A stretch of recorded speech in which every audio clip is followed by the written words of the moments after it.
All righty. Go What up? ahead. What up? What up? What up? What up? What up? What up? What up? What up? We What's back, baby.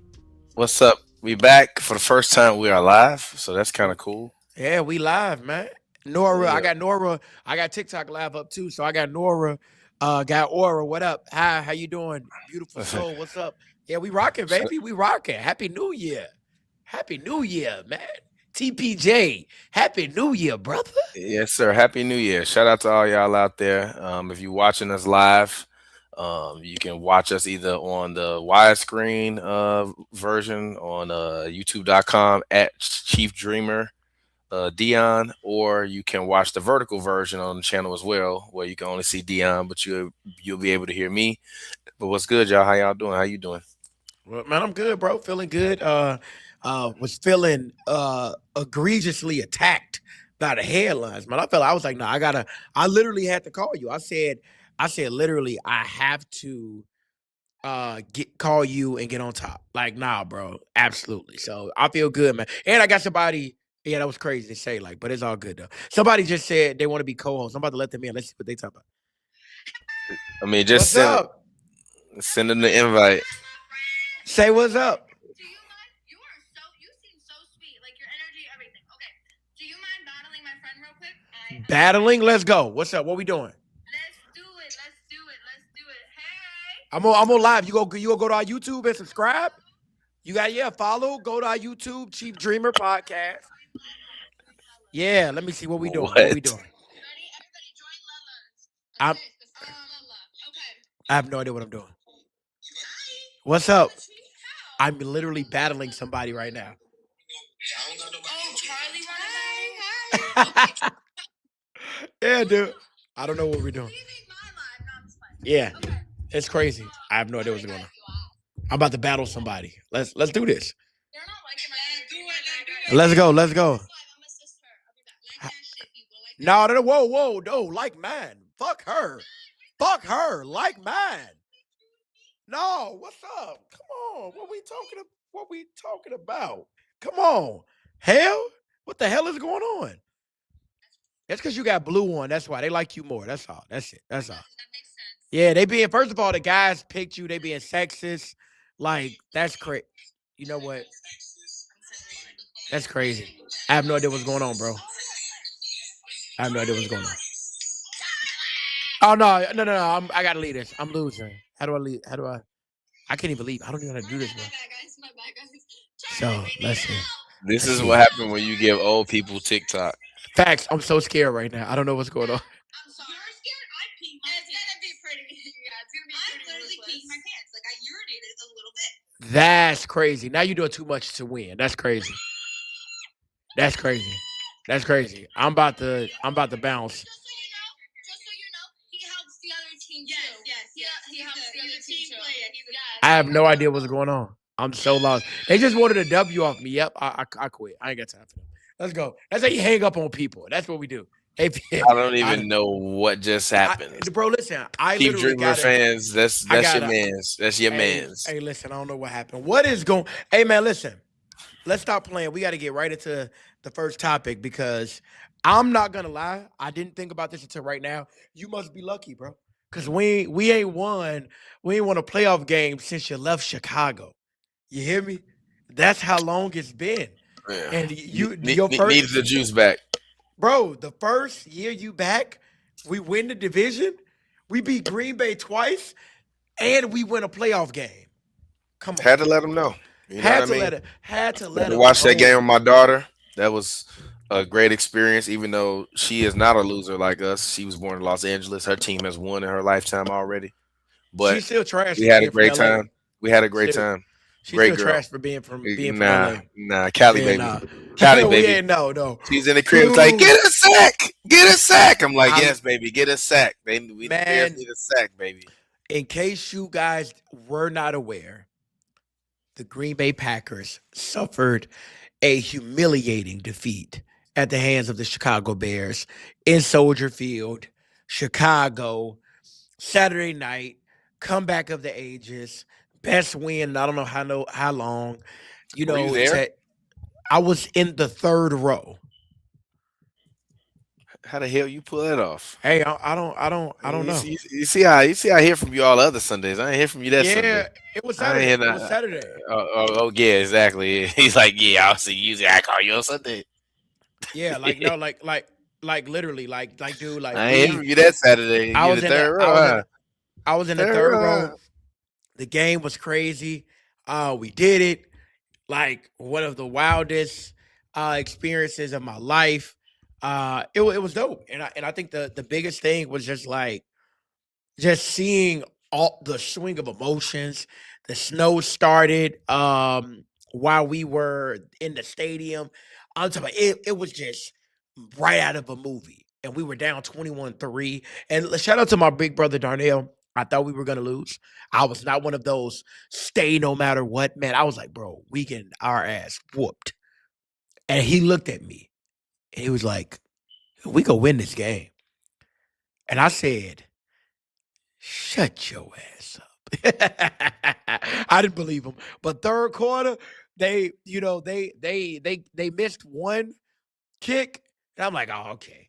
But when they missed that second one, I said, oh, I didn't saw these movies too much in my lifetime. Two missed kicks. And in the third quarter we held, I said, oh yeah.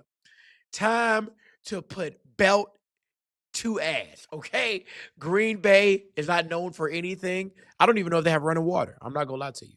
So um to hell with them. And I hope that this stings for a long time. And you know what's crazy, bro? Can I be real with you? It's so funny because I was talking to my guy Lace out in Baltimore. First of all, they're not in the playoffs. I don't even know why he even talking to me. I told him about that. Like, but y'all got your own problems to deal with. He said, "Man, get out of here. You know, y'all lifetime losers. Just shut up. Take that, okay? We won a playoff game. Take y'all ass to Cancun. Why are you even talking to me, sir? Okay? I've changed. I've slept since then. Okay? Fucking new champions loading. All right? Stop playing with us. What are you talking about? We don't even know what losing feel like, okay? Rock the Shador. What are we talking about here? Okay? It's our time, okay? Prime time, Shador, baby.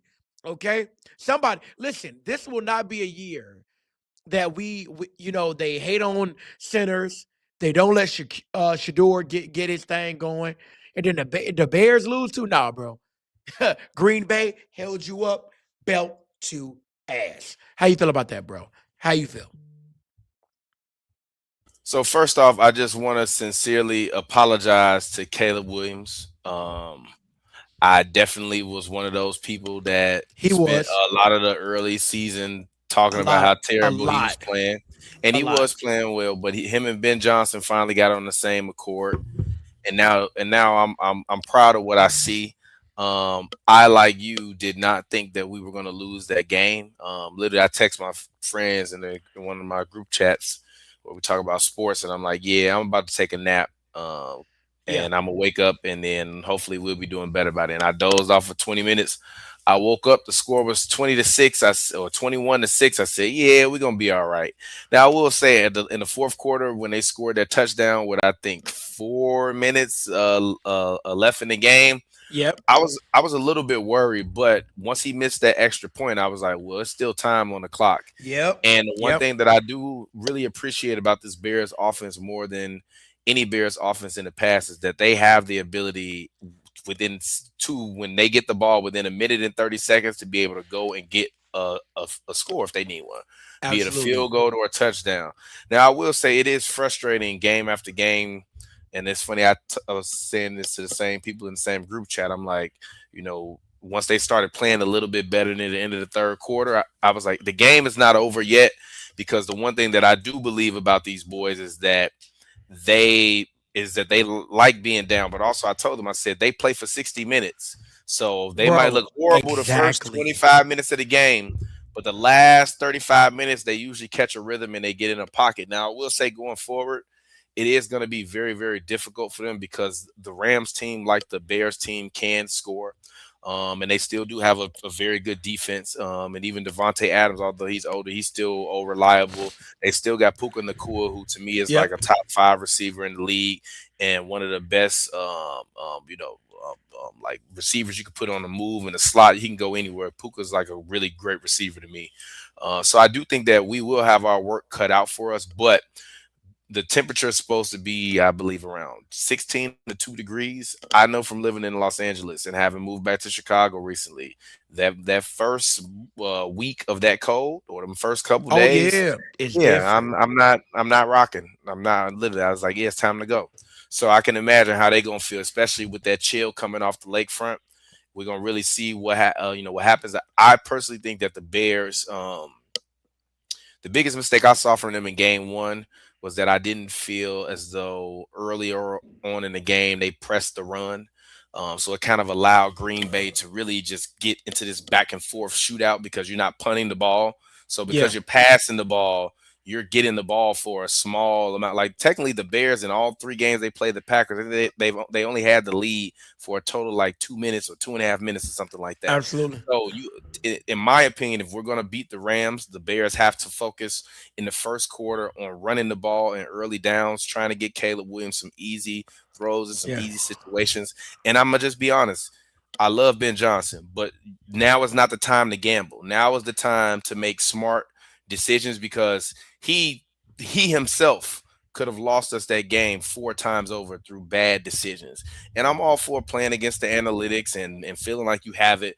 But at a certain point in time, there's a difference between you trying to be dynamic and you trying to be dynamic and off-putting or awkward with your decisions versus you being reckless. And I felt like in the first half he was very reckless. And once he calmed down, I feel like it allowed the rest of the team to calm down because I don't believe that they went into that week game planning to throw for the ball on fourth down six times in over the game. So for Yeah. that to happen and for them to go, I think 2 or 6 from fourth down or something like that in the first six fourth downs, you got to make some better decisions because with a team like the Rams, they're going to be able to put up points. I believe that he needs to give the defense a rest and run the ball early on and then let Iceman go and be Iceman in the fourth quarter. And that's I my opinion mean, on the Bears, Packers, and Bears Rams. yeah, but I a couple of things that you talked about that I want to lift up. The first thing or respond to. The first thing is the weather absolutely will be a factor. Even Matthew Stafford historically, and he's only older than when he was in Detroit. So I think your body's older, more miles, and that cold coming from LA is a thing. I don't think that you're wrong at all about the LA Rams being able to score. Of course, you can never count Devontae Adams out. Puka Nakua is a monster. I will say this though. I think the best compliment and detriment to the Bears is when someone asked me about them right before the playoffs started.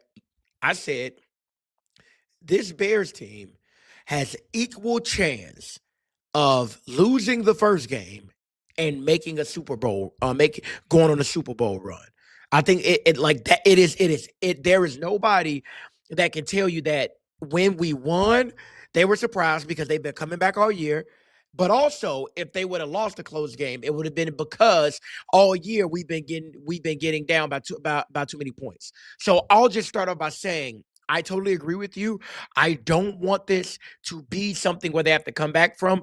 We've even shown that when it's time to have a slugfest, a low scoring game, or even a shootout, we've been there. I think looking at the game, the thing that stood out to me the most, the thing that stood out to me the most was two things that really bothered me. It wasn't that, and ultimately he made up for it in the second half. The first one was that you could tell that in the first half, they weren't letting the game come to them.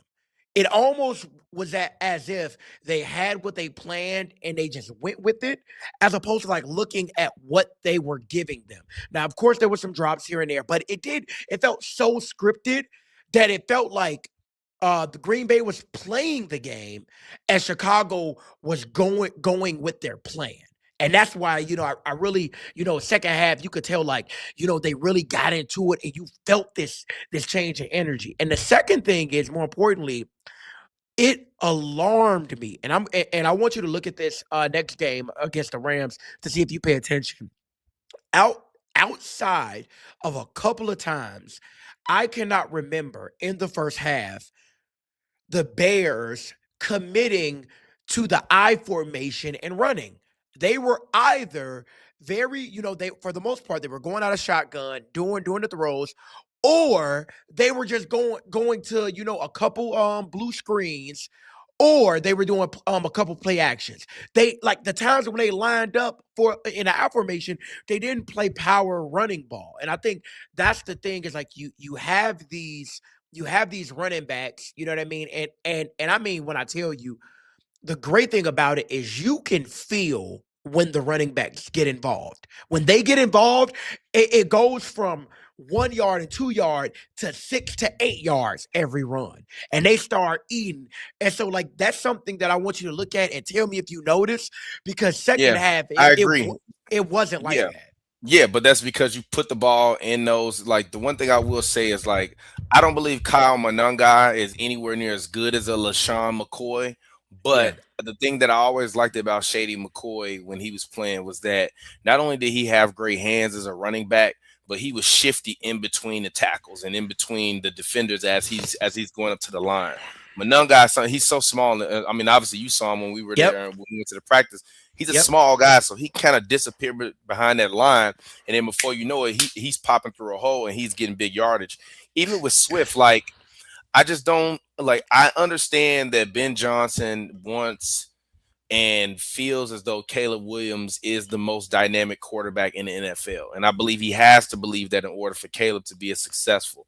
But my problem with that is that I still believe in football defense and being able to run the ball in early downs is the best way to win a championship. Because if you're able to run the ball in early downs, it makes everything so much easier at the end of the game. Like once they started even running the ball more in the second half, you notice that they started running more play action. Even that play action screen to DJ happens because you set it up earlier. Now, obviously, that screen is considered a pass, but it's really like you just throwing the ball trying to get a run behind your blockers. But Yeah. even you setting that up early allows you to get better, passing and yardage in like in those later downs. To me, I think they were forced in the fourth down a lot of times because they did not focus on running the ball early. They were passing a lot more out of first and second down. And to me, if you want to, like, you're not going to win a championship losing time of possession in every single game.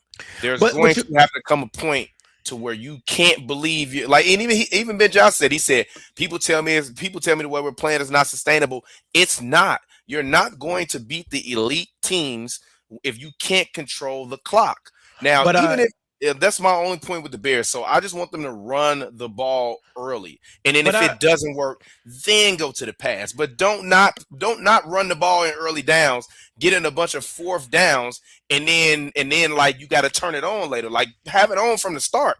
but Don't I warm think the oven up, big fella. We need but a I think microwave. but I think also I will say this though, because they've had this early success, right?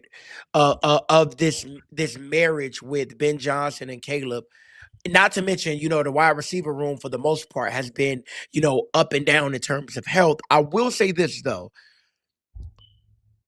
I do appreciate and I have to lift this up.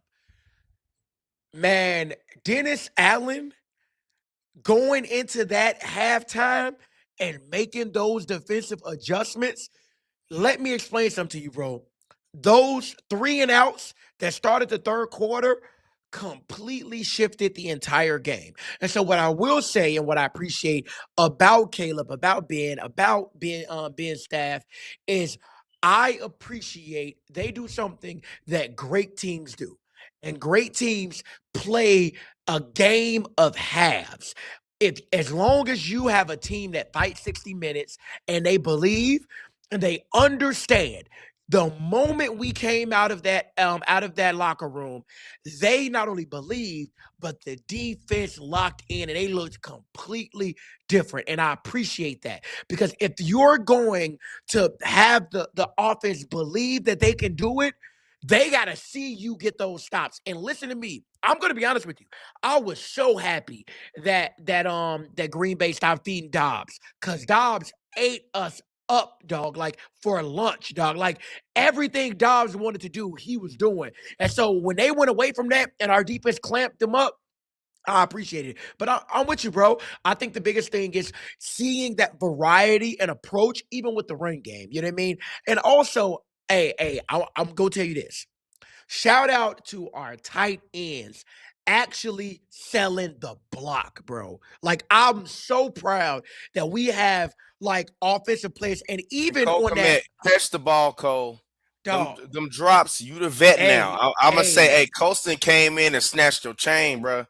no, no, no, With Cole. Hey, all due listen, respect, hey, it's Colston. like that RDC meme where the quarterback watching the backup and he Yeah. like, man, he doing good here. He doing a little too good. No, Cole, Komet, you got to catch them easy balls, man. man, You really listen. do, because those are And momentum killers. And my thing is this: even watching Shadura all year long, if the ball hits your hands, yep, catch the ball. catch the ball. If it's a bad throw, I can live with blaming the quarterback. But if the ball is hitting your hands, catch it, And catch it.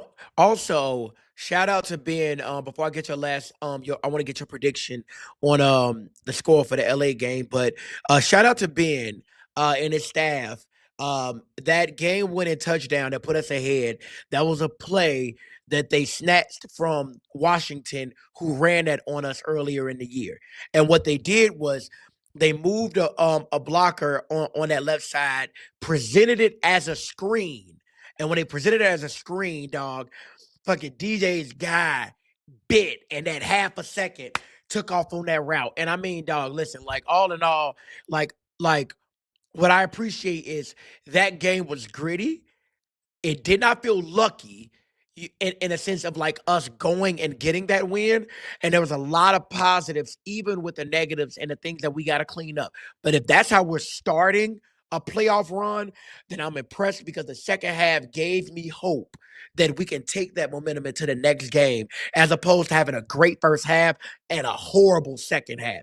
I saw adjustments, I saw playoff football, and I'm really, really excited that, okay, even though LA is a great team, I'm going to put my prediction the Bears beating the LA Rams 31 to 26. That's my score. 31 to 26. Chicago beating the LA Rams and advancing on in the playoffs. What you got? Yeah, I posted this on one of our Hoops and Brews pages, I think yesterday or something like that, or when I woke up. I can't remember, but I think the Bears are actually going to beat the Rams by 11 points. Oh, I think okay. that I'm looking for the game to be closer to like 24 to 25 or 16 to 27, somewhere in that range. I am looking for them to stylistically change up a little bit of their game plan, because I do think that offensively, getting into a shootout with the Green Bay Packers, their coach has shown you over the last 3 years that when it comes down to winning time, which Matt LaFleur has one of the worst postseason records as a head coach all time, um, he can't execute. But the difference is Matthew Stafford is a champion. Matthew Stafford was a great even when he was on those terrible Lions teams.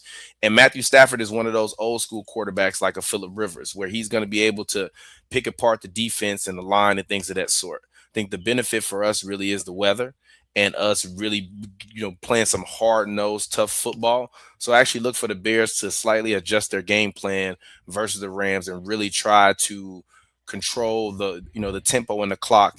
And I think we're going to see a lot more blitzing in this game than we saw versus the Packers. In the versus the Packers, they didn't really blitz a lot. Like, I don't even think Jordan Love was sacked in that game. Hey, boy. No, actually, you Hey, know what? He was he sacked. He was. was He sacked. was. Well, He no, that was. wasn't a sack. It was an incomplete pass. No, no, no. I think he was sacked. I think maybe one, but But my if point is like they've been getting after the ball and after the quarterback this year, and they led the league in turnovers. I'm looking for two turnovers and a few sacks from them when they play the Rams, and I'm looking for Swift and Monunga to both have more than 80 yards running the ball, not all right, all turtle. I'm sorry, not all purpose running the ball, and them really going to split it to the Rams, and then whoever's next. Because I honestly think Seattle's going to lose next week. So I think it's Ooh, going. They Seattle play. has. I believe they play the 49ers. The Niners won yesterday, Ooh, right? I got Seattle winning. I got Seattle winning. I got Seattle beating the 49ers. The Yeah, 49ers, I got if the you Niners Bears in the NFC Championship, and that means the Bears play three in a row at home. I'm gonna be honest with you, only because if you notice, the 49ers, if the defense shows up for the 49ers and they keep it and they can win with low 20s, yeah. But yeah, You know what? I forgot George Kittle tore his Achilles. Never yeah, mind. Never mind. Never mind. I Never was about to mind. say Seattle Yeah, has been Kittle tore his lighting it Achilles. Never mind. up, and Never that's the mind. thing. I think if they can't completely lock down Seattle, Seattle's gonna run away, and that man will throw about 4 5 touchdowns. So I got honestly I got Seattle beating the 49ers. So all in all, man, great game. I'm actually gonna be at the next game. I gotta go. I have to. I'm gonna be at the Bears game this coming Sunday. I gotta go, man. I'm gonna lose my voice again, God and bless your and man, pocketbook. man, listen, man, don't do that, okay? Because they be watching these podcasts. I don't want no smoke with nobody, okay?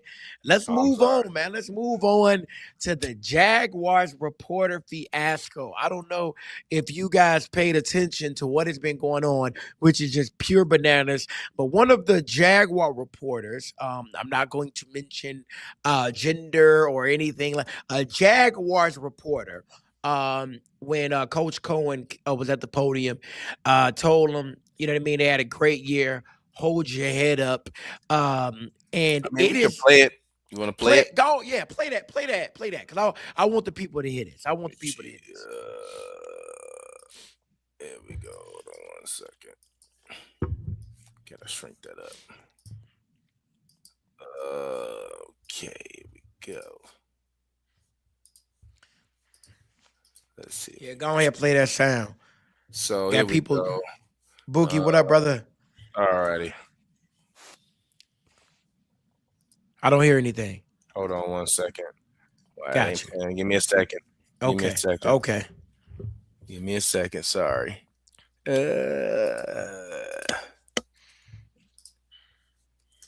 yeah, it should be playing it with the audio.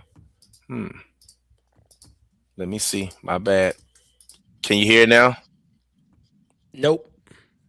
Oh, there we go. Here we go. Alrighty. Let's see it now. Just want to tell you congratulations on your success, young man. Thank You you. hold your head up, all right? You guys have had a most magnificent season. Thank And you. you did a great job out there today.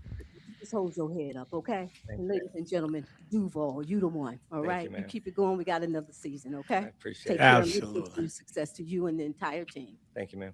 Just want to tell you. Alrighty. So you want to go ahead, talk to the people? Hey man, Oh, listen, my bad. Hold on, hold on, my bad. Wrong window. I have to talk to the people because I don't know if y'all heard that, but that is called being loved on by a black woman. Okay, I don't need to see what she looked like to know what she looked like. And let me explain something to you.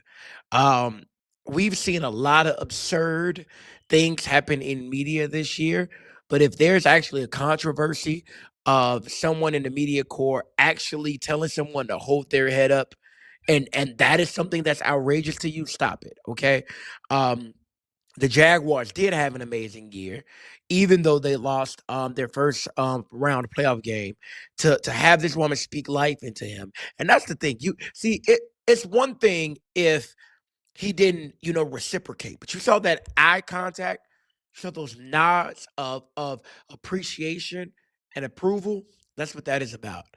I have never been at any job or any place in any country or any city where I did not see a black woman lift up, protect, love on, encourage, root for somebody. And I will not stand by as anybody tries to act as if she was out of bounds for telling them to lift their head up. They said, "Oh, you're supposed to be asking questions. Shut the hell up. Shut up." Okay? What we're doing and what we're talking about is sometimes, just sometimes, black ladies know what they're talking about. Okay? sometimes, just sometimes, black ladies can love on you even when you don't think you need or deserve that love. And so, shout out to that reporter. I don't know her name, but I appreciate you because even when I heard you lifting Coach Cohen up and just and what probably would have been like a really dark time. You know what I mean? You just had a playoff loss. You know what I mean? You're excited to be there as a head coach. And as we've learned, coaching right now, you could win a championship one year and be gone the next.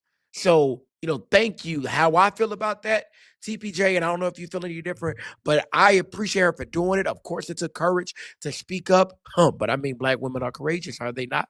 Well, how you feel about that, brother?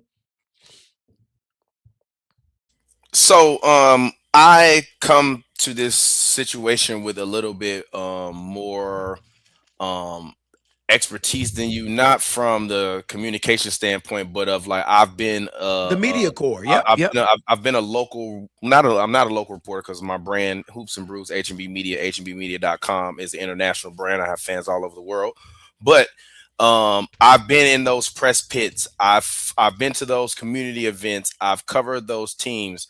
I've shared laughs off cameras with the Doc Rivers, the Tyronn Lues, different coaches, the different NBA athletes and superstars of the world over the last 6 years of my life, including hanging out with NBA players and different things of that sort. And the one thing Burying the I've lead. no, I'm not bearing the lead I'm because joking, man. I'm not bearing the lead because I want to make my point very clear. Because I mean this. Um, in that experience, us as reporters, we know who the players like and who the players don't like. Now, we Hmm. also know who the PR team and the director of communications for that specific team likes and doesn't like, because certain guys are you're able to leak things to them and they're prime sources. So that's why certain reporters that the public doesn't like, the team likes, because they can use them as tools and puppets as they need to get their message across. But with Hmm. that being said, most reporters, if you're there all the time or they've seen you more than a few times, the coaches know who you are. They might not know you by name, but they know who you are. And Absolutely. and this specific reporter spoke about this today or the day after, and she said basically, I've seen Coach Cohen. I know who he is. He's a really good guy. I've covered this team, and our organization has covered this team, since its inception. I saw him on the podium, tears in his eyes. He was biting his lip. He was clearly very discouraged and not, and very upset. And I just felt like it was, I just felt like it was appropriate to tell him, exactly what I told him.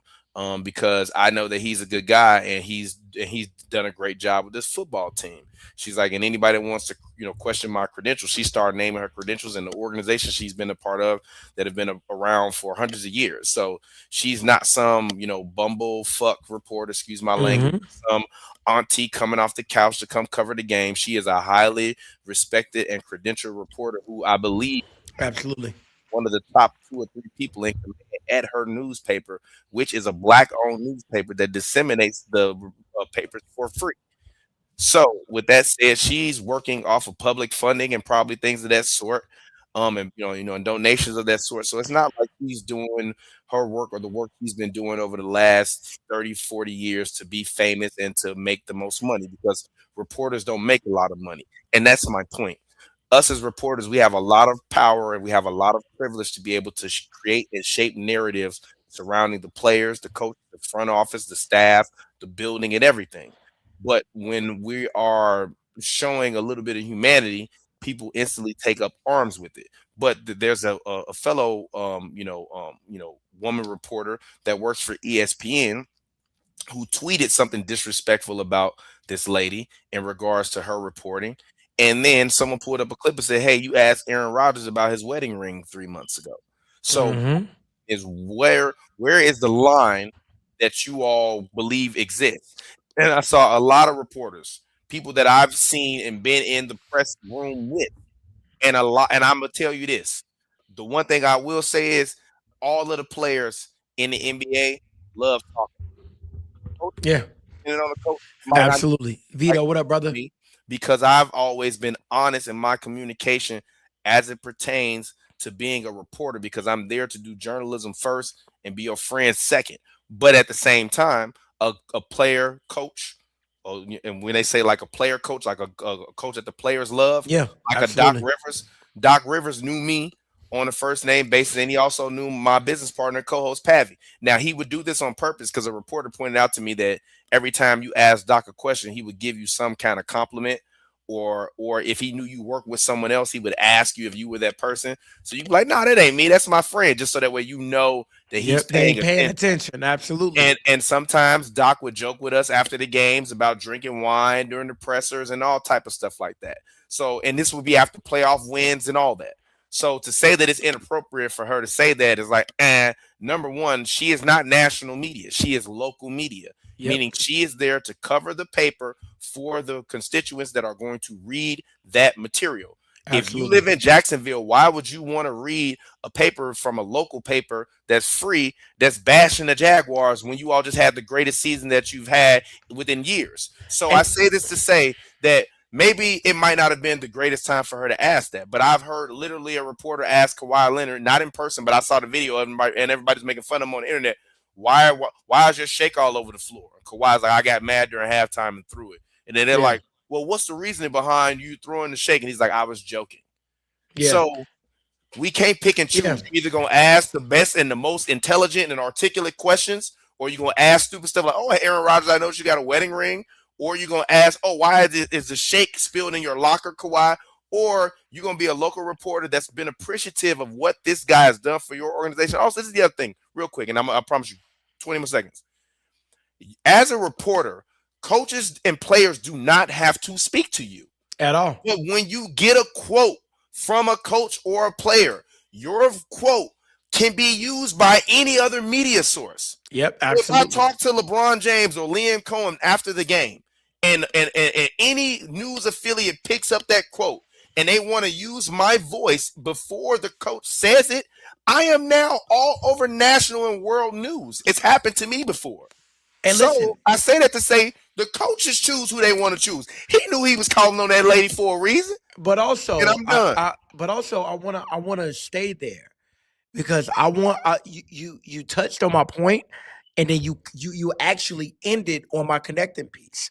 We are talking about a non-profit newspaper that is local to Jacksonville. Imagine this: a woman that is working for a black-owned newspaper getting as many impressions and as much notoriety for a local news publication for being kind in the year of 2026, when we have so much bad media, we have so many bad things going on, when we are reminded constantly of the bad things that we got to wake up to, when we are reminded constantly of a decimated middle class, we are reminded constantly of all of these news headlines that remind us of 100 years ago. A woman brought value. She brought media clicks. She brought attention to a storied career and a storied publication without taking the low road. And it is not a coincidence that it was a black woman who has to work twice as hard, who has to be strategic, who has a limited budget as a nonprofit, who actually got the chance to ask her question. And not only did she ask it and be respectful of the season of the local team, but also be respected and get that respect back by the coach giving her straight eye contact, by the coach nodding in approval and saying, "Thank you, ma'am." That is how you treat your elders. That is how you treat people who have been on that beat for years and who have been underpaid. That is how you treat people who could have reamed you at that moment, and you deserved it. But she saw in that moment that you gave a damn. And how many times have we seen sports teams and coaches and everybody just give the clip and say the line that they think people want to hear? But instead, she actually led with humanity. And I promise you this, bro. He will never forget that. He will never forget the moment that they had a great season and it finished a little short And amongst all of the things that could have been said, this amazing woman gave him a moment to say, you know what, job well done. Because we know that these positions are thankless positions at times. And it's not to say that he didn't want that win. It's not to say that he didn't want that win. Of course he wanted to win. That's But why he was crying, and that's why she yes, said in that moment she felt like that. And exactly. just to highlight what you're saying, I'm telling you this for a fact as a person who was a reporter and has covered dozens and dozens of professional events. That lady is going to be, if she already wasn't his favorite reporter, she's going to get and be able to ask him any question she wants to. If he see Exactly. her on the sidelines, he going to go and talk to her. He might Yep. just give her some extra quotes just because of that. Because the other thing I will say is that when we talk about humanity, we're so far removed from the point of sports, which was started by the Excuse me. YMCA, the Young Men's Christians Academy, Yep. for the sake of positivity. We're so removed from that, and entertainment and media has twisted our minds so much so that even we can see a coach crying because he's passionate and biting his lips and fighting back tears because he's upset that he lost the game and he felt like his coaching decisions lost him that close game. That we could see a reporter saying, you still did a great job this year, like great job. Exactly. I don't have a question. You did a great job this year watching you and covering this team. Keep going. Next year we'll be back. And I'll go a step further, bro, and say this. I appreciate the order of events. This is a coach, when he started, they ridiculed him for how he said Duval. But then he goes, and even in the midst of, the Travis Hunter sweepstakes and all the stuff that was going on, kept his quarterback. Won what, 13 games? Won like 12 or 13 games, made the playoffs. And that's when it happened. It didn't happen when they were 3-3. It didn't happen when they missed the playoffs on a field goal in the last game of the regular season. The order and the context matters when it comes to what happens. And what I'm going to say is the beautiful thing about it, bro, and you know this to be true, this is going to age well for everybody except the people who tried to make it into a fucking controversy. It's going to age well for everybody else. The reporter is going to age well for her and her organization. The coach is going to age Oh yeah, well. no, she's a. If she already wasn't a legend before, which based on her Exactly. credentials she was, she gonna be a legend for all of the right reasons. Like people, like you have, like we got at its core, we're literally talking about people being angry that a lady was nice and calling her unprofessional in a world where there are a million scandals about people being unprofessional and mean and denigrating and all that stuff, in a world where this is the Yep. standard. This is literally the standard, down to the president making it a standard to be mean and facetious and cynical and denigrating to especially women reporters in the press pit. We won't even This is say where we are, to where other reporters are like, yeah, she should get hell for being a nice person. It's ridiculous. And so. that's all I gotta say. That's all we're gonna say. I mean, listen, to wrap it up, man. What's that reporter? The reporter's name? Hold on, let Can me you look it up really quick? yeah, Because I really want to lift up her name. Um, I want to make sure that we have that. hold on. Fine, please. Hold on. Her name is Miss. It starts with a J. Hold on. Where is it at? What is her name? Her name is Lynn Jones. Lynn Jones. Well, listen, Actually, let's listen to Miss Lynn talk about these fools for a second. She appeared on the news for a second. I would love to just get a little bit of this get a blurb. look. Throw a little She bit. In, appeared throw a on. little bit. In. Yeah, no, it's only a minute long. She got a 3 minute long, but it's only a minute long one that I'm gonna play, just so that way people can hear the reasoning behind why she. Well, no. Just give us like 15, 20 seconds. We That's don't fine. even need the whole minute. Not necessarily a question in the fourth quarter and the fourth down and the punt came through. Right. But my question was, keep your head up, young man. Mhm. Young man, through this entire year, Mhm. this team over more than 30 years. Do you understand what I'm saying? The stadium, the solemnness, we were rooting. I mean, it was packed. AP reporter kind of went in on this. Yes. And he said nothing awesome about this, called you fake media, said that you shouldn't even have been up there asking those kind of questions. I don't take no. I'm sorry, but she got to get it off. Listen, I've She got to been in get this this off. business more than 25 years. I've interviewed from Barack Obama to Terry Bradshaw to what's my guy named Tiger Woods. So you can say whatever you want about fake news. I am a member of the Black Press. Yep. NNPA, the National Newspaper Association, that's been around more than 100 years. You better talk to him, I'm the associate editor of the Jacksonville Free Press, one of the more than 230 African-American newspapers still printing in this country today. You can call me fake all you want to, honey. I've been doing this a long time. Talk to him. Talk to him, TT. I can't say it any better than that. Ms. Lynn, we appreciate you. We love you. We thank you for leading and being a journalist of integrity, of awareness, professionalism, and we rocking with you over on the Chief Dreamer podcast. Period. I don't know, like that's. And listen, me and TPJ don't agree on a lot. So you gotta take this to the bank. Okay, they go at least give you a nice interest rate on your mortgage because we agreed on something. Let's. It's just once you live it and you're in all of those rooms, you realize how pompous and pretentious these people are and how much value they believe they have. And I know that because at one point in time, I held that sword that I could swing and get on my show and trash an NBA player if I want to. And then I started meeting these guys and realizing these guys are human. And when they lose, they feel, you see them crying after the game. Like they really feel it. So I know they get paid a lot of money, but they're still human beings. But let's move on. NFL playoff bracket. So far, we got the Broncos versus Bills coming up next week. We got the Patriots going to either play the Steelers or the Texans. That game is to be determined. We got the Seahawks versus 49ers and the Bears versus Rams.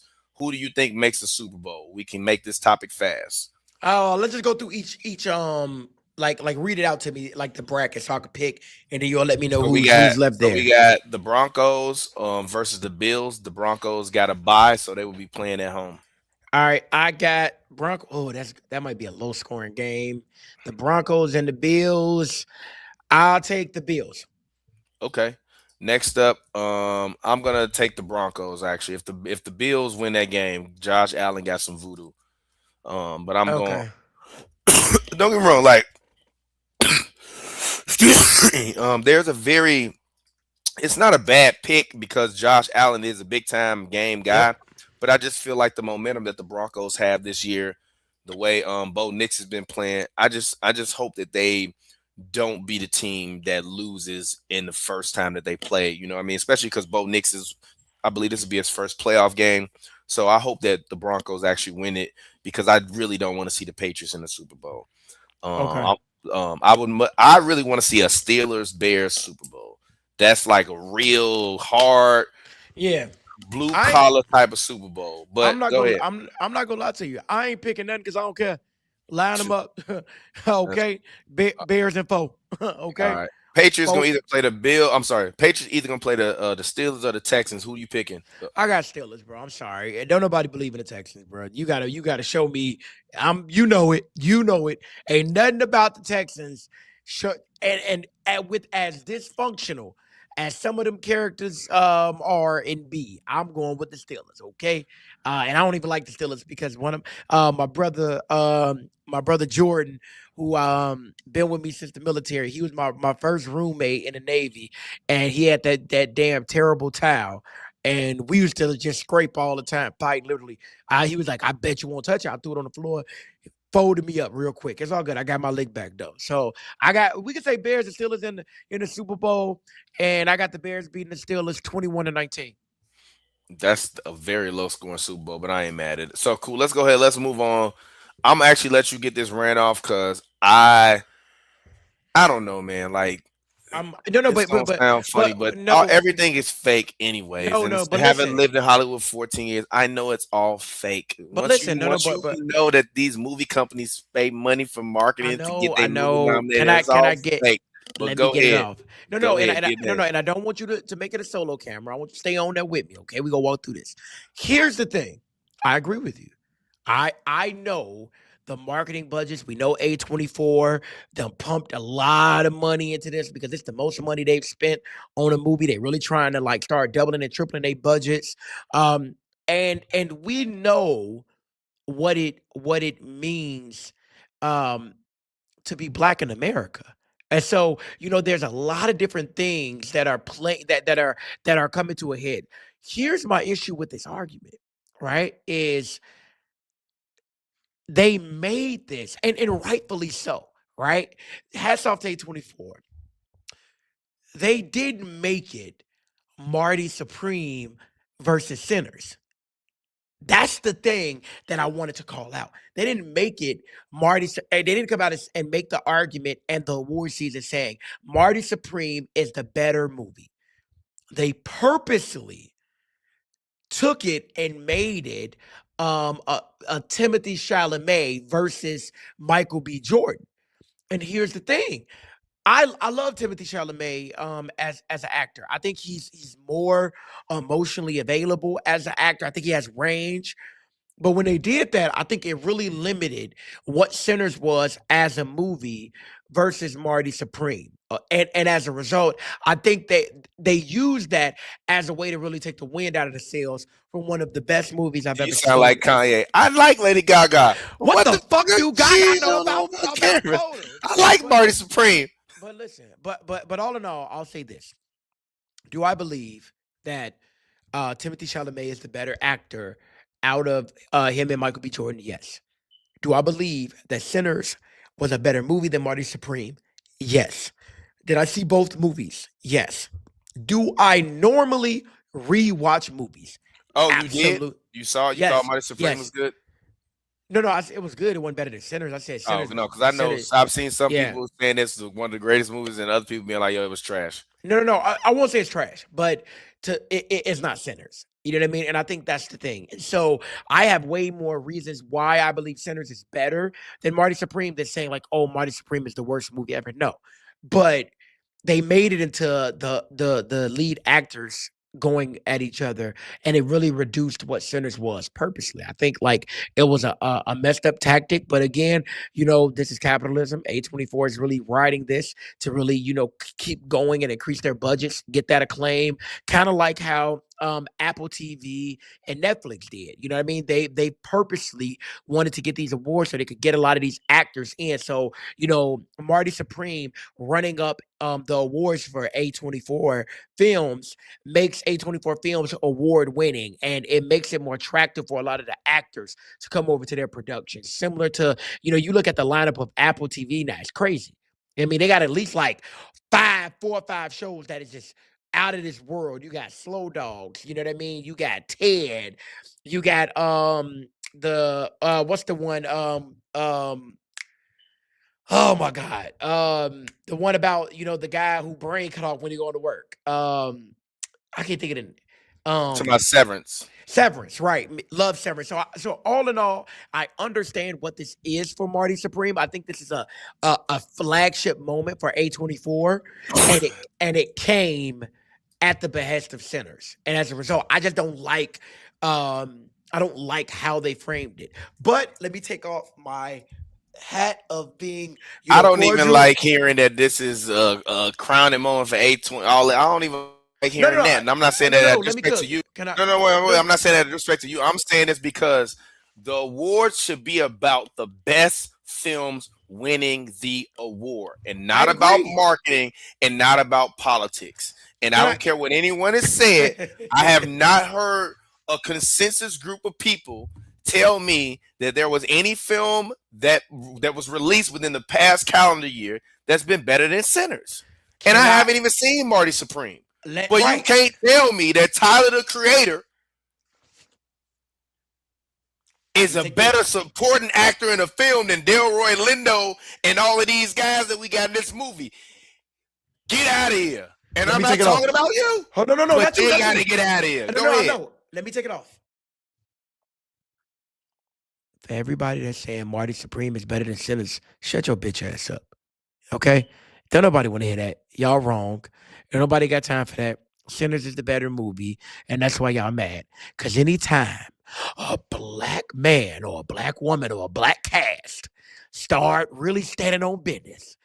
Oh, it's a campaign to try to figure out how you gonna be. You can't do it. Sinners is a damn near perfect film. And y'all mad that he got the rights to it after a certain amount of years.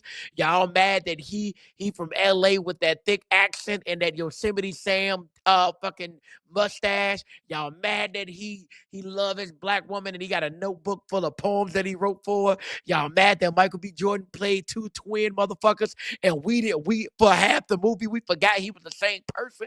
You're mad that he was with a woman that had a full figure and she wasn't paper thin.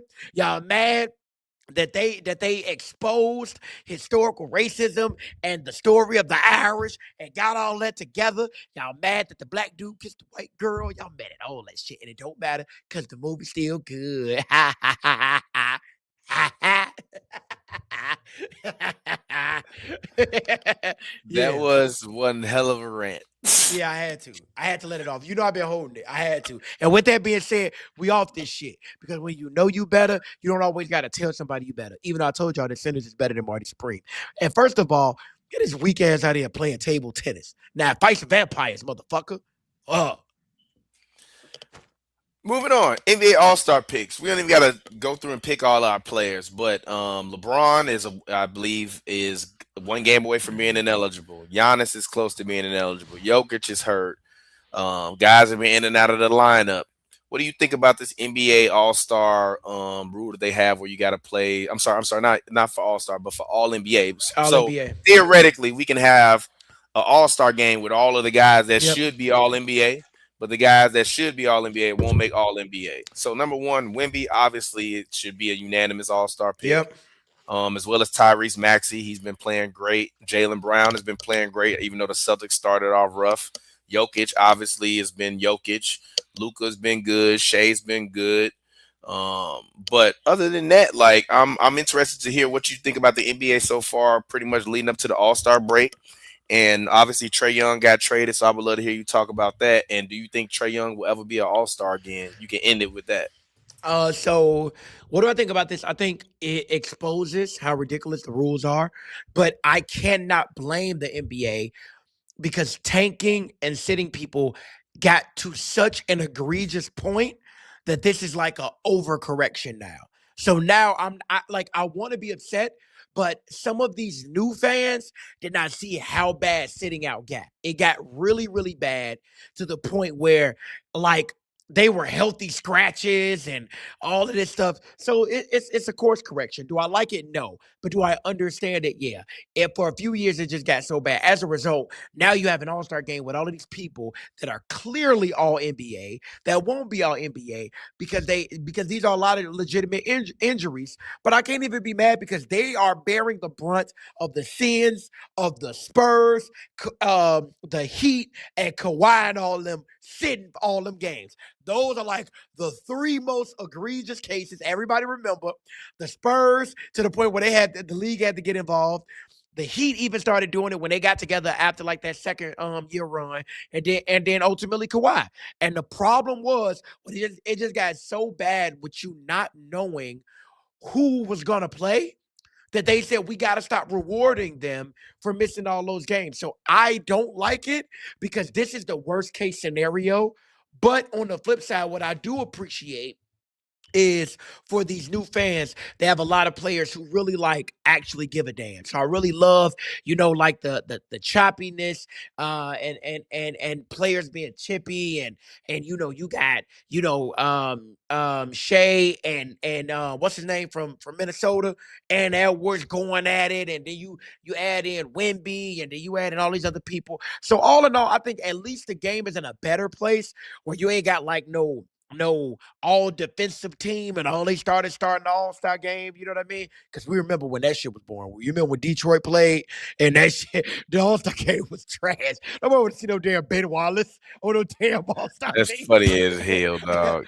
So That's all in funny as all, hell. and then you said Trae Young. I'm gonna be honest with Yeah, you. yeah. Trae Young got traded to the Wizards for a pack of ramen noodles. I just want Trae Young to play meaningful basketball. I think he did a good job He never of will. No, and that's the thing. So when you're saying like, oh, is he gonna be an all-star? I just don't care. I got some in my eye. Keep talking. Yeah, if Trae Young disappeared today, unfortunately, the question will be number one, what is his legacy? It's hard playing for the Hawks, because they didn't put a lot of talent around him. But then also, you look I at still think he's a Washington. Hall of Famer, though. If Jamal Crawford is a Hall of Fame finalist, Trae Young, 4-time All Right. Star, he got to be a Hall of Famer. And so I'm just That's looking my at, and then opinion. not to mention Washington is ass. So I mean, he went from one at least Atlanta loved on him, and you know what I'm saying, the people loved on him. Washington, bro, you went to the Capitol during the wrong presidential term. I'll tell you that shit. Okay, I'm just saying, sometimes the grass ain't greener, brother. But hey, I mean, I'm gonna be honest with you. I just think that there's players that've been in the league less time that have actually impacted winning more. You know what I mean? You got, like I said, you got Ant Edwards, who's built his legacy in Minnesota, and you've seen him put on the line. You even got, the young players on Houston, you know what I mean? Like really playing up. You got Detroit basketball back. You know what I mean? You got all of these young guys who actually got that chip and got that pride. And then you got that middle of the road, like those 7-year players, you know what I mean? And those 8-year players who got their money. But when it comes to like pride and repping a city, they didn't really embody that city. But now you look at Ant Edwards, and mind you, what everybody loves about Ant is like, man, when he got there, they weren't expected to be great. And every year he's continued to do that. You got Shea, who the Clippers threw away, then about to start a dynasty with the Thunder. You know what I mean? You got all. So I just think that unfortunately, Trae Young is kind of clumped in, and not saying he didn't contribute, but they just clumped into that group that ultimately I don't think is going to be remembered as much as this current generation that's just really going at each other. That they want to put heads on spikes, like they're not playing, and I love that. I love that for the game, because we got to get that back. We got to get back to people not liking each other and repping for their city. And like Ben Johnson said, fuck Green Bay. And he said the ownership is with them with it. Like, that's the thing. A rivalry is a rivalry. Sports is competition. And so, like, I don't know, like, I'm never out in the, hey, time out. You know what? Hey, Trae Young, I apologize. I will say this.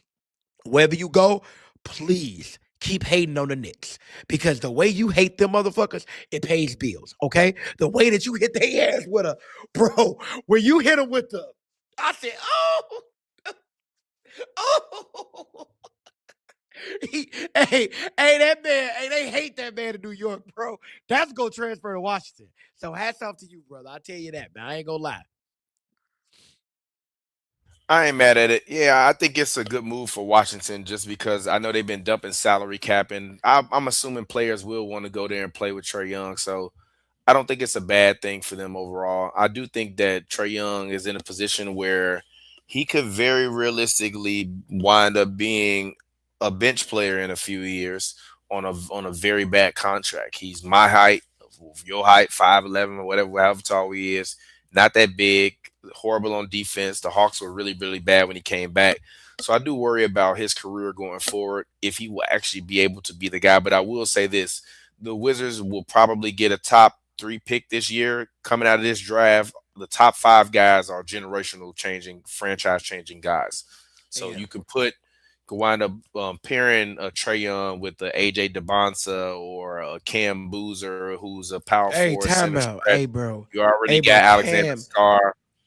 Hey, Yeah, bro. he been hooping. Cam be hooping, bro. And listen, you know what I love about Cam, bro, is Cam. I just appreciate the way the game feels sometimes when certain players is in college. You know what I mean?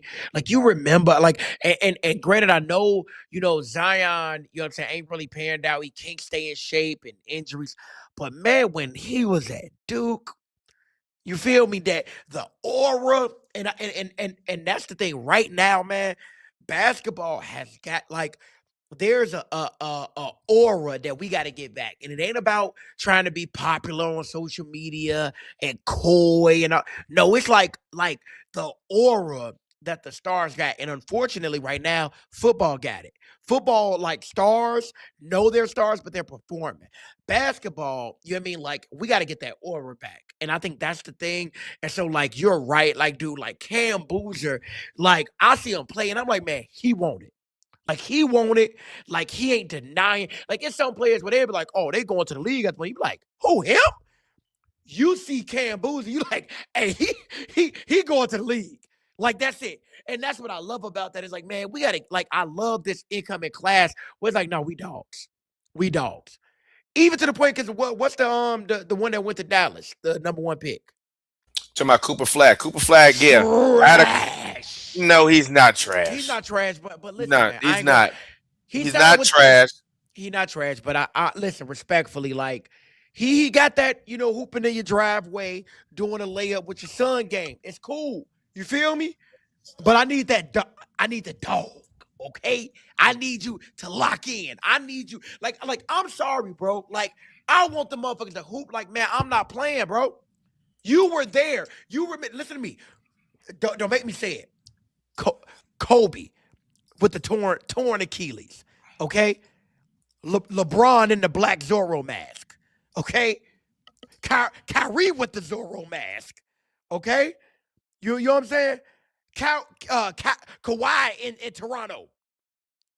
You know what I'm saying? Like, I'm sorry. It's certain, like, I want these moments where, like, now, like, I remember. You remember, like, man, it was like, man, looking at Manu Ginobili. First of all, people don't even remember, man, Manu, when that man got that block on James Harden, because we knew James Harden was gonna hit that three.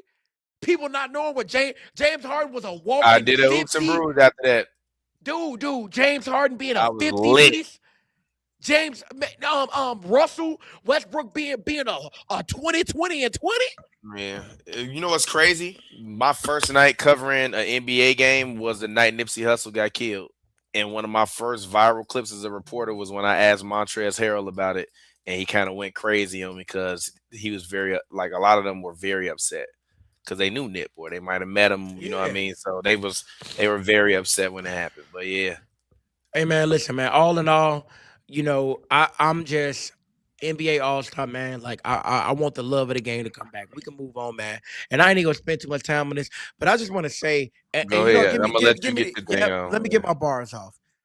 Some of you nonprofit people have got to be the worst fucking people I've ever seen in my life.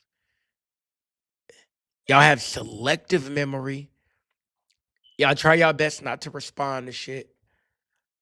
And I want all of you to know that history will be the ultimate judge. Everybody trying to be quiet and trying to be liked. I understand that it's a balance, but also some shit ain't up for debate. Be a good person, create jobs, care for people, give them quality resources, quality jobs, and stop being a asshole. Stop walking around thinking that you're better than people because you get paid this amount or because you work at the YMCA or the Boys and Girls Club or United Way. Hey, listen, don't nobody care. I need you to be a good person. I need to know who you're bringing up with you. I need to know, who are you mentoring? Who are you bringing in for these jobs? How are you making sure that people live better lives? Stop being jackasses, man. That's all I'm gonna say on that, man. I'm just disgusted sometimes with, these nonprofit people that think that they better than everybody, man. No, we not jacking that shit no more, man. Okay? There's people out here really struggling. The middle class is getting obliterated. People don't have any savings. They're trying to make it check to check. And y'all still sitting there in the nonprofit industrial complex taking advantage of people, hoping that they volunteer, even though they can't afford their medicine or to eat or have somewhere stable to sleep. You should be ashamed of yourselves. And listen, I don't always get it right, but I'm going to keep trying. And I know that when I don't got the ball no more, I know I did everything I could to put people in position to not only take care of themselves, but like run it up. Some of y'all make me fucking sick, for real. And I'm tired of it. It's a reason why the fucking nonprofit sector don't got talent.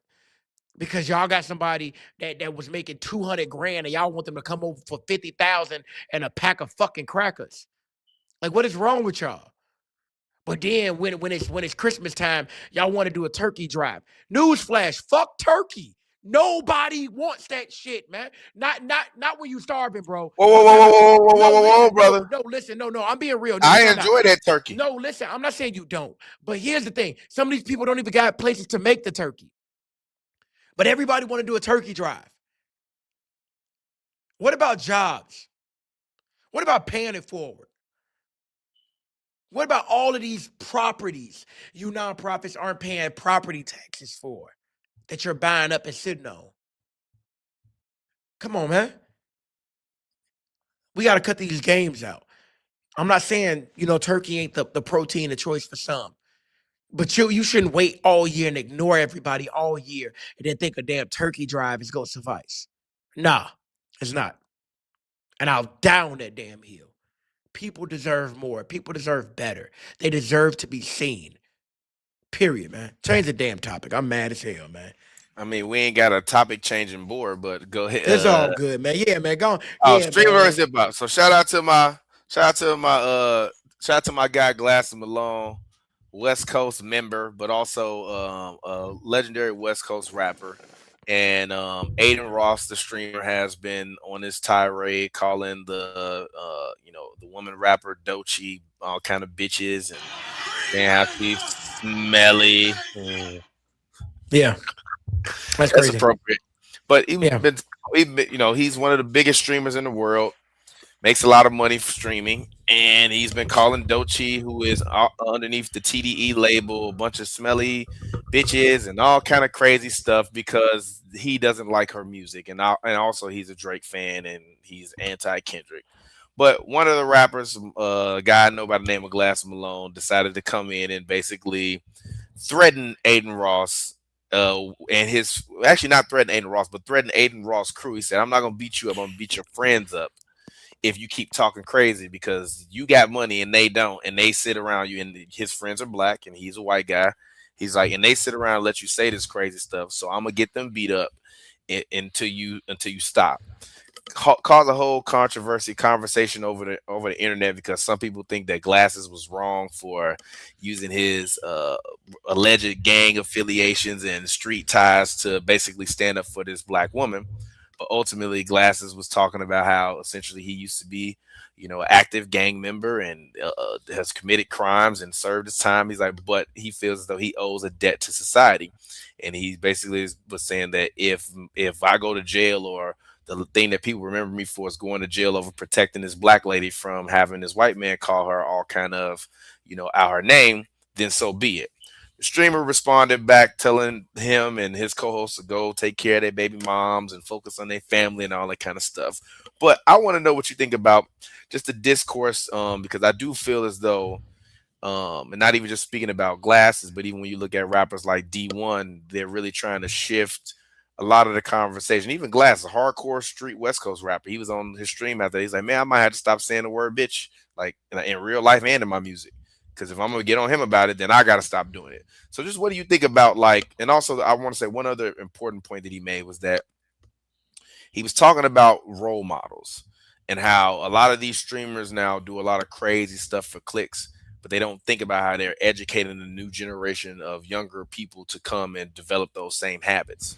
So his standpoint was, well, if we in hip hop that are the elders don't say anything about it, then that means that the younger kids that watch this, this guy's stream, that see all these black guys around him while he's calling them all out their name and stuff, they're going to think that it's okay. And I know that, you speak a lot about integrity. And I mean, you really just spoke about it right now. And also earlier, we spoke about the black lady and protecting our black women and things of that sort. What do you think about this day and age of where we have the streamers and the content creators at this point, really versus the community of hip hop, whether they're fighting back toward the violence and messaging in the music like a guy like D1, or whether a gangster like Glasses Malone basically threatening the streamer for calling the black woman out her name habitually. Do you feel like you're seeing a culture shift after Kendrick told everybody we're gonna watch the party die? Well, I mean, I want to tell you that I will never be upset with somebody deciding that disrespect is not okay. I'll never be against that. Because here's the thing. I think it is universally kind of accepted right now and kind of agreed upon that Aiden crossed the line. You know what I mean? And the thing about it is we're looking at this through the lens of how media and music is consumed, how it's marketed, who's lifted, whose voice, whose platform. And so if we're using the rules of now, then I am firmly in support of what Glasses Malone said. And here's the thing. What I want to highlight what you said, which is important. He did not say, hey, you're wrong, and I hope you die. He said, I am going to make sure I stand up for this, and I'm willing to accept the consequences of my actions. That's the thing.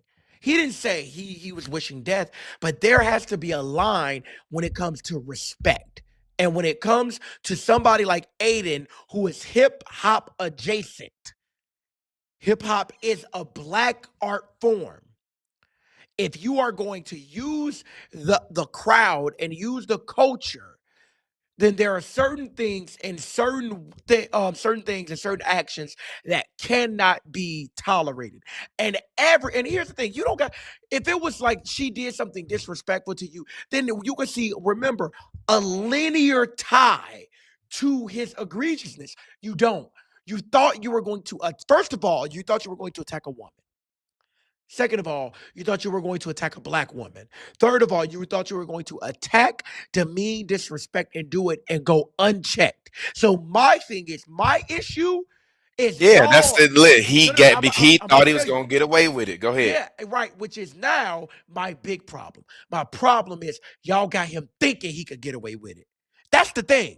The problem about this is how fucking bold he is in this disrespect. You didn't let it slip and say the B word and say, oh, but yeah, I don't like her. No, you said it. You repeated it. You stood on it. And then you tried to, and then the only time you act like you care was when you lost money or lost a guest to your show. Dude, fuck you. Because if they'll do it for no reason, they'll do I it. know who that guest is too. Glass didn't even tell me, but I Yeah. know who it is. It was Kevin But, Durant. but listen, Cause I know Glass. I know Glass and know KD, and that sounds like some shit KD would do. if if you would do it for no reason, you'll do it for a reason. That's what I look at people. If you would unprovoked disrespect, you'll easily cross that line when you're emotional. If you would abuse or harm someone for no reason, then I know you'll do it when you are emotionally in a bad place. And so for me, that just shows me that he is a bad person. He's a bad person who would actually throw his platform, his followers, his money behind being wrong, double down on it. And a And bully and an agitator. a bully. And then when someone, the only thing Glasses said was, we will not allow you to do that, and I will stand behind defending her and do the time for it. Then you try to get the police involved, which is fine. Because what I appreciate is that's how you know Glasses meant what he said about defending her. Because that's the thing. You can't I know G. I've known G for about 7 years now. He don't say nothing, especially publicly, that he don't mean. and so what I will say is, regardless of streamers, hip hop, entertainment, this is real life. And now we know that things on the internet can live beyond when you're gone. And I'm thankful because I hope that I can be the leader and be a person that can continue to get better, because I'm not perfect. I'm just trying to be the best version of myself possible. But what I will say is, I will not be in a room where a woman is talked to like that or treated like that and stay in that room. And I will not stay quiet. That's something I will not do. And I know I will lose out on certain opportunities, but it's been a point of me to say on my platforms, hey, black women, I love you. Hey, black women, I appreciate you.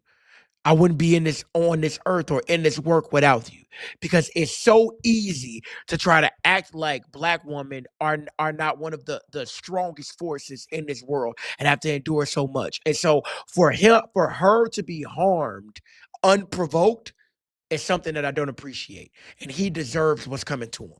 And I'm not talking about violence. I'm talking about the same masculine attention that he's trying to throw at her. He's getting it right back, and it's making him uncomfortable. Yeah, I agree. I mean, like I told G, I, but I've always told G this because me and G we talk like he's one of my mentors. We always talk about like throwing your life away and violence and us being from where we from and all that. But ever since I've known G, G has always talked about cultural relevance and standing up for our people and what he believes is his version of righteousness. But also I know G, and I know that like he has his past and he's known for being who he was in LA and in the streets at that point in time. But at these days, G is much more of a shepherd of sheep than he is a wolf like he used to be. Mm-hmm. So when I hear him speak up and say these types of things, Glass is one of the smartest people that I've ever met, and one of the greatest critical thinkers I think of this time in this generation. He was one of the first people to publicly say that he thought Drake wasn't hip hop before all of this Kendrick stuff and the lawsuits, and everybody was calling him crazy and a hater and all that stuff. So in my opinion, I think he's right. And at a certain point in time, and this is the other thing, me and Pavi have always made it a point on our platforms to not only not disrespect women, but if for the most part, unless we're literally talking about the sport that they're playing, we don't discuss personal lives, none of that. Now the dudes, they Mm-hmm. open field, they open game, but we always had this motto of like, well, we wouldn't want to speak about a woman on the online in any manner that we wouldn't want anyone to talk about our mother, the mother of our children, or our girlfriends, whoever.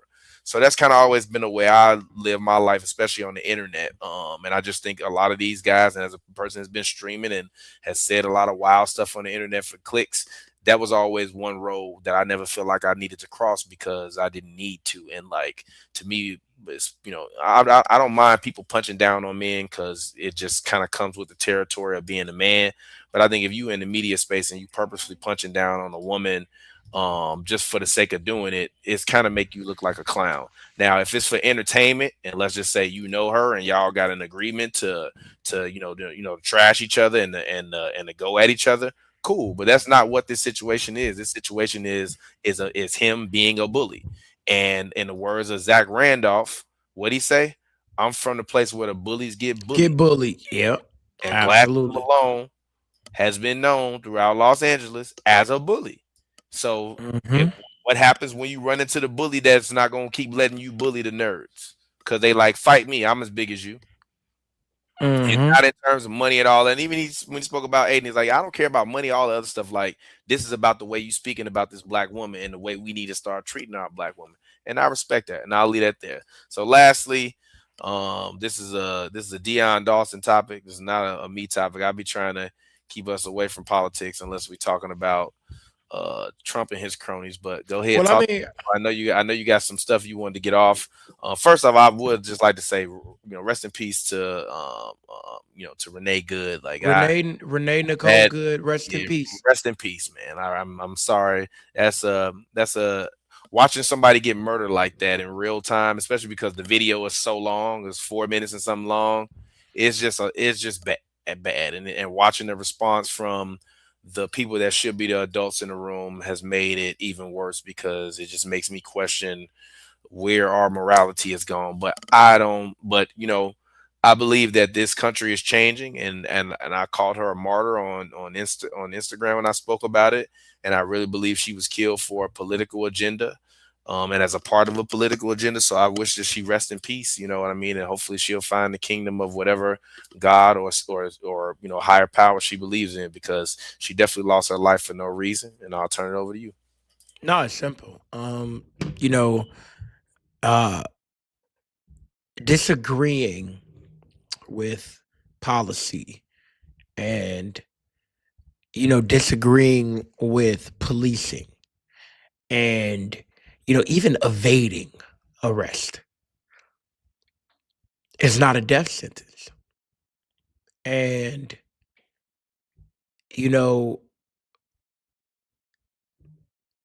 what I'm struggling with right now, and a lot of people asked me, why do I post so much, and you know why do I try to get my message out there, and It was something that I decided because if I only had one piece of media, that would leave the the world in the absence of proof that would give them the power to paint my legacy how they saw fit. Not to say that I wasn't flawed. Not to say that I couldn't have done better. But but ultimately they don't get to pick. And whether or not, you voted for a, this president or you didn't, um what this country has to defend and protect is democracy. And what I have to remind myself is that I don't want to look up and the country betters itself, and I was quiet the entire time that it wasn't, because I've yelled and laughed and did so much for so little. We can talk about the Jaguars. We can talk about the Bears and the NBA and movies and streamers and all of that. But also, right now, it's a lot going on, and I don't agree with what's happening. And I also know that, I'm putting a target on my back. And am I confident I'll be safe? No. Me being a veteran does not matter. Me being a nonprofit leader does not matter. Um, Things are not right. And so, you know, I do not agree with what's going on. Rest in peace, Miss Good. Like TPJ said, I hope that, you can make it to salvation with whatever religion, if you believe in the afterlife and whatever. And in lieu of Dreamer of the Week and Lesson of the Week and Affirmation of the Week, we're just going to package that all together and say, fuck ICE.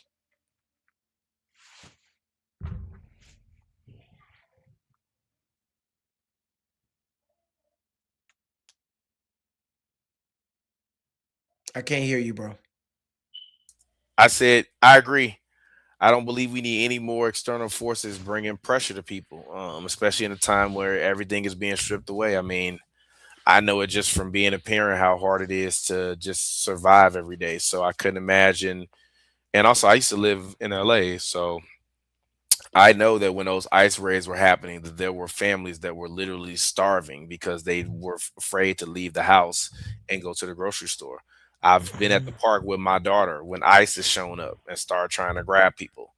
And I also noticed the effects before ICE in LA, where I would see people, especially my fellow Hispanic people and other races throughout LA at the park, and I noticed a clear decline in people outside once ICE started to come around.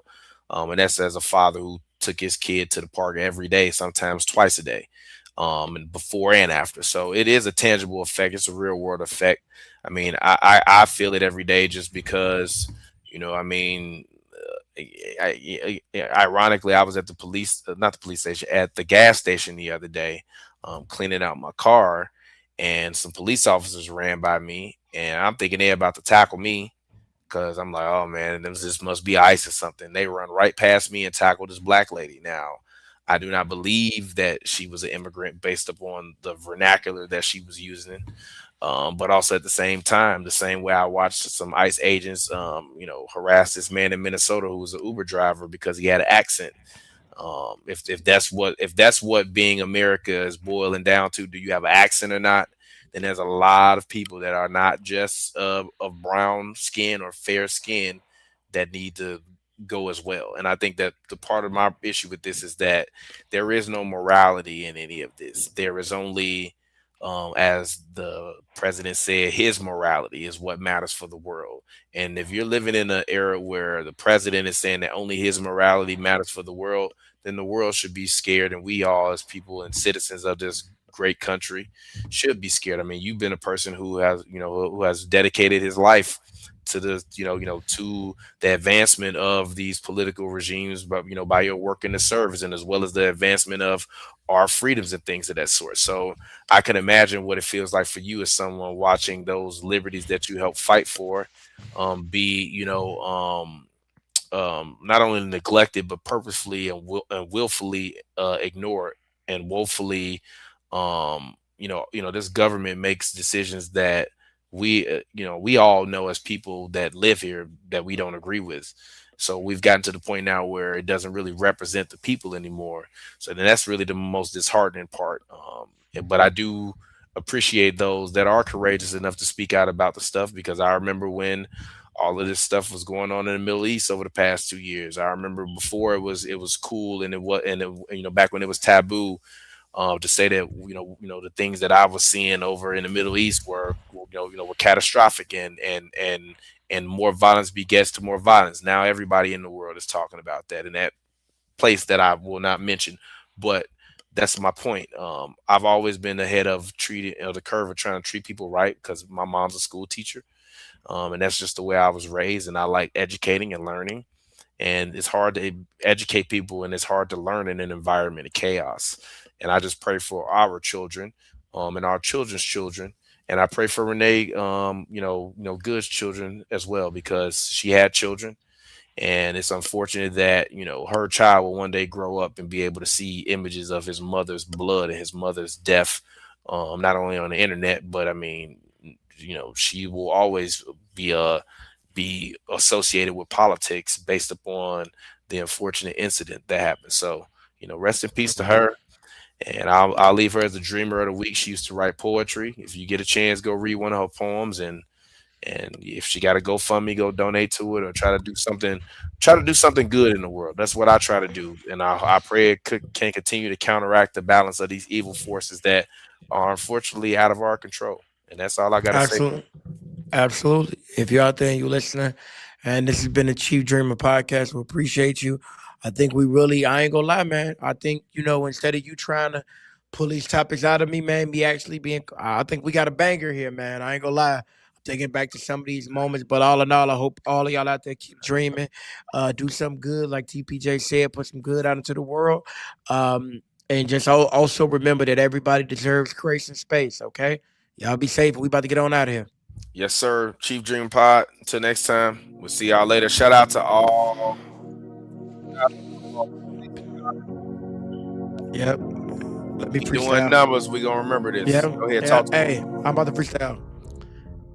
Lego my ego. Lego my ego. Lego my ego waffle. Lego my ego waffle. Lego my ego waffle. Syrup on ego waffles. And on that note, we out. Peace.